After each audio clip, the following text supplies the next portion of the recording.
हे पार्थ, तुम ये निर्णय इसलिए नहीं ले पा रहे हो क्योंकि तुम इस समय व्यक्तिगत लाभ और व्यक्तिगत हानि को एक ही तराजू में तोल रहे हो। तुम यह नहीं जानते कि जो विद्वान होते हैं वो, तुम विद्वान तो हो परंतु तुम अभी विद्वानों की तरह बातें नहीं कर रहे हो पार्थ। जो विद्वान होते हैं उन्हें न तो जीवन का भान होता है और न ही मृत्यु का भान होता है पार्थ। वे केवल युद्ध भूमि में अपना कर्तव्य करते हैं, अपने कर्तव्य का पालन करते हैं पार्थ, अपने कर्तव्य का पालन करते हैं। तुम्हारा कर्तव्य इस समय सबसे प्रथम यही है कि तुम इस रणभूमि में अपने कला का प्रदर्शन करो पार्थ, अपनी कला का प्रदर्शन करो। हे केशव, पर मुझे तो ये समझ नहीं आ रहा है इससे उससे लाभ क्या होगा? लाभ हानि जय पराजय इन सबसे ऊपर उठो पार्थ, इन सबसे ऊपर उठो। सुख दुखे समीकृत्वा लाभा लाभो जया जयो। सुख दुखे समीकृत्वा लाभा लाभो जया जयो। तत्तो युद्धाय युजस्व, तत्तो युद्धाय युजस्व मैवं पावं भविष्यामि।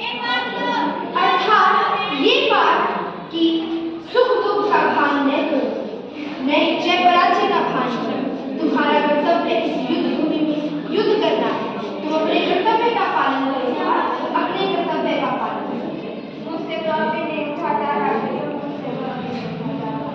तुम ये निर्णय इसलिए नहीं ले पा रहे हो पार्थ क्योंकि तुम इस समय इन सारी परिस्थितियों व्यक्तिगत लाभ और व्यक्तिगत हानि को एक ही तराजू में तोल रहे हो।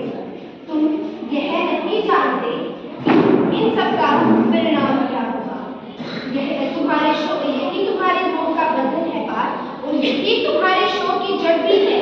और तुम्हारा यह शोक मल्लाय कायर वाला तुम्हारा शोक न तुम्हारे हित में है पार्थ, और न ही तुम्हारे समाज के हित में है, न ही तुम्हारे वर्तमान के हित में है, और न ही आने वाले कल के हित में है पार्थ, नहीं आने वाले कल के हित में है।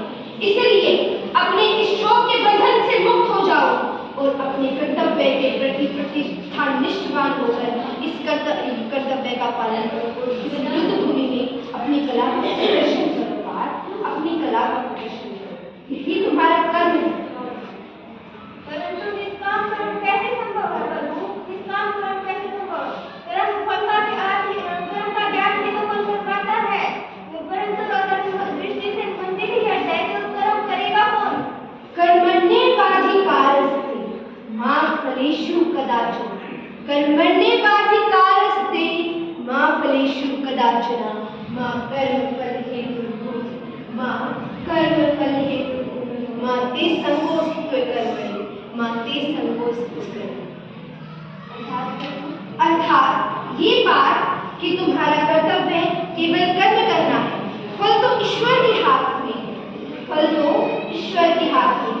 इसलिए तुम ना तो कर्म के प्रति तुम्हारा सोचना उचित है और न ही कर्म फल के प्रति तुम्हारा सोचना उचित है पार्थ।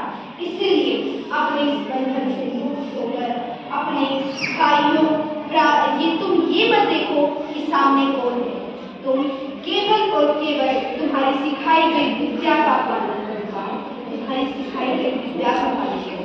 तुम्हारा कर्म है इस युद्ध भूमि में जाकर अपने जिन्होंने तुम्हारे खिलाफ शस्त्र उठाए हैं, तुम्हारे खिलाफ आवाज उठाई है, तो तुम्हारा कर्तव्य बनता है कि तुम अपने युद्ध का प्रदर्शन करो। हे केशव, मैं अपने मन में उपस्थित परत को पहचानूंगा कैसे? यदा यदा हि धर्मस्य ग्लानिर्भवति भारत, यदा यदा हि धर्मस्य ग्लानिर्भवति भारत, अभ्युत्थानमधर्मस्य अधर्मस्य तदात्मानं सृजाम्यहम्। परित्राणाय साधूनां विनाशाय च दुष्कृतां, परित्राणाय साधूनां विनाशाय च दुष्कृतां धर्म संस्थापनार्थाय संभवामि युगे युगे, संभवामि युगे युगे। अर्थात ये बात कि जब जब इस धरती पर धर्म की हानि होती है और धर्म का विकास होता है, तब तब मैं भगवान श्री कृष्ण के रूप में और अपने अन्य अवतारों में इस धरती पर जन्म लेता हूँ, सज्जनों के कल्याण के लिए और दुष्कर्मों के विनाश के लिए मैं इस धरती पर, इस सृष्टि पर युगों युगों में जन्म लेता हूँ, युगों युगों में जन्म लेता हूँ। तो इसलिए